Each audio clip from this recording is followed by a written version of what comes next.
Bonjour et bienvenue pour mon avis sur Dune, première partie, un film de science-fiction réalisé par Denis Villeneuve et adapté du roman Dune de Frank Herbert. Le film est sorti dans les salles françaises le 15 septembre 2021 et le scénario a été écrit par Denis Villeneuve, Jon Spaihts et Eric Roth. Avec dans les rôles principaux Timothée Chalamet, Rebecca Ferguson, Oscar Isaac, Josh Brolin, Jason Momoa, Zendaya, Dave Bautista et Stellan Skarsgård. Nous sommes en 10191. Le duc Leto Atreides, chef de la maison des Atreides, reçoit en fief la planète la plus importante de l'univers connu, Arrakis. Paul Atreides, fils héritier du trône, est contraint de suivre sa famille jusqu'à cette planète inhospitalière, ignorant que Dune va totalement changer sa vie et celle de l'univers tout entier. Après s'être fait connaître au travers de plusieurs longs métrages, en particulier l'excellent Premier Contact, Denis Villeneuve s'est attelé à un autre monument de la science-fiction, Blade Runner. Une suite au film de Ridley Scott que j'avais par ailleurs trouvé très bon. Alors forcément, lorsque j'ai appris que le réalisateur se lançait dans l'adaptation de Dune, j'étais plutôt content.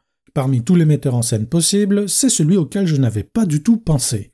Mieux encore, au fil de l'avancement du projet, il n'a pris que de bonnes décisions. L'une des premières a été d'annoncer qu'il commencerait par relire les livres, puis que l'adaptation serait divisée en deux parties. Et compte tenu de la richesse du roman de Frank Herbert, c'est un choix plutôt judicieux mais aussi risqué. Car si le premier film se plante, peu de chance de voir le second. D'un autre côté, même si c'est la solution que j'aurais préférée, les exploitants de salles et les producteurs n'auraient sans doute pas aimé se retrouver avec un seul long métrage de 4 ou 5 heures. Quant au casting, j'avoue qu'il m'a parfois un peu surpris, mais dans l'ensemble il était déjà très convaincant. Bref, tout cela pour dire que Dune était ma plus grosse attente de l'année 2020, puis 2021. Aussi, avant d'aborder le cœur de ma critique, je tiens à être très clair sur un point. D'un point de vue purement cinématographique, cette première partie de Dune est un très bon film.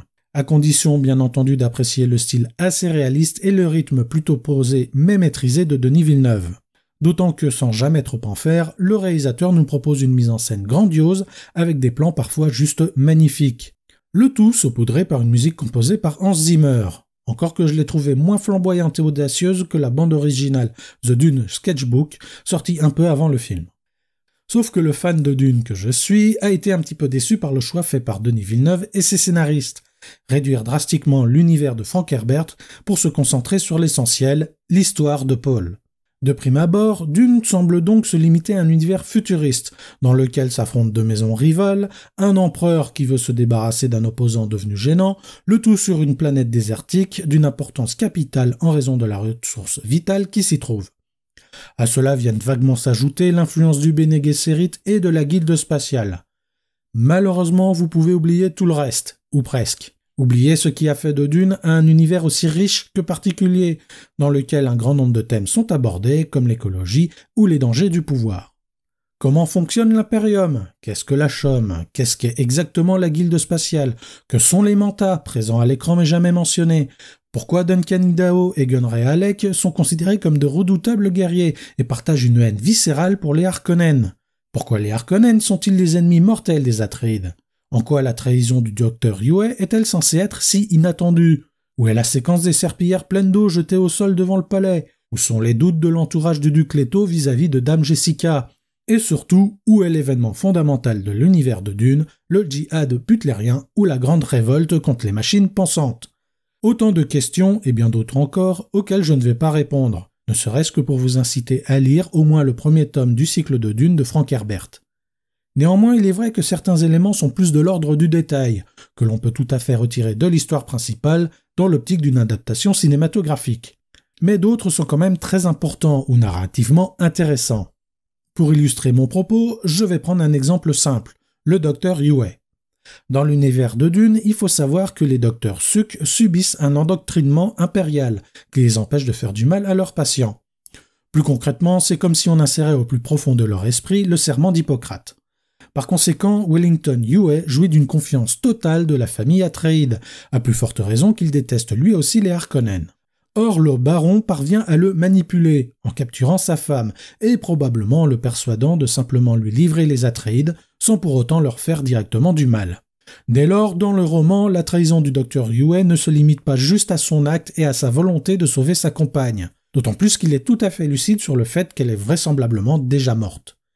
Mais je ne doute pas que certaines choses seront expliquées dans la seconde partie, comme le cycle de l'épice. Quoi qu'il en soit, je suis bien conscient qu'il s'agit d'un choix artistique, cinématographique et sans doute également commercial, on va pas se le cacher. D'autant que même si de nombreux éléments ont été écartés, Denis Villeneuve ne renie pas pour autant l'univers original. Ainsi, le néophyte qui découvre Dune n'aura pas l'impression de passer à côté de quelque chose. Au mieux, il aura la sensation que l'univers du film est bien plus vaste, attisant ainsi sa curiosité et le poussant, pourquoi pas, à lire le roman de Frank Herbert. Tandis que l'initié n'aura aucun mal à combler les manques, quitte à tout de même regretter que certains éléments importants soient absents. Et l'air de rien, c'est sans doute un exercice plus difficile qu'il n'y paraît. Après tout, l'une des critiques faites à la première adaptation de David Lynch était qu'elle était à la fois trop complexe pour plaire aux nouveaux venus et trop incomplète pour convenir aux connaisseurs.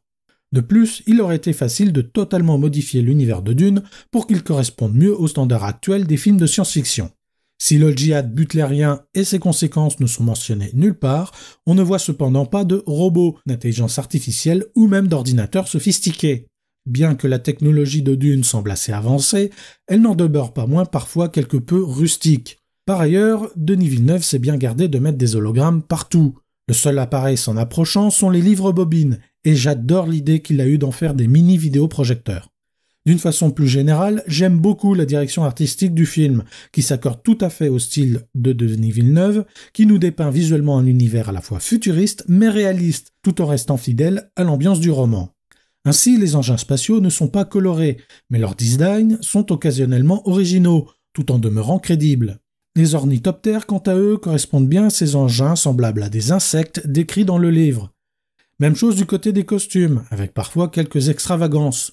Par exemple, le jardinier du palais porte un grand chapeau à la forme plutôt inattendue, mais tout à fait cohérente avec la chaleur infernale qui règne sur Arrakis. On est loin de ce qu'avait imaginé l'équipe artistique de l'extravagant projet de Jodorowsky. Mais avant de conclure, j'aimerais revenir sur la polémique liée au personnage de Liet Kynes. Concrètement, pour ceux qui l'ignoreraient, dans le roman, c'est un personnage masculin qui est devenu un personnage féminin et de couleur dans le film. Personnellement, cela ne m'a pas franchement gêné. D'une part parce que je trouve que c'est une excellente idée d'avoir voulu varier les races des acteurs pour incarner les différents personnages, surtout quand cela est justifié par leur environnement, comme les Fremen qui vivent sur une planète aride, ou leur comportement, comme la manière dont le Dr Yue ausculte ses patients. Le choix du sexe peut cependant être sujet à débat. Après tout, dans le roman et ses suites, les hommes sont destinés à devenir des tyrans ou à échouer. Et à défaut de devenir un tyran, Kynes va en quelque sorte échouer dans son projet, mais qui n'a pas pour le moment été dévoilé dans cette première partie. Mais est-ce vraiment important que le personnage soit un homme ou une femme ? Pour ma part, je n'en suis pas persuadé.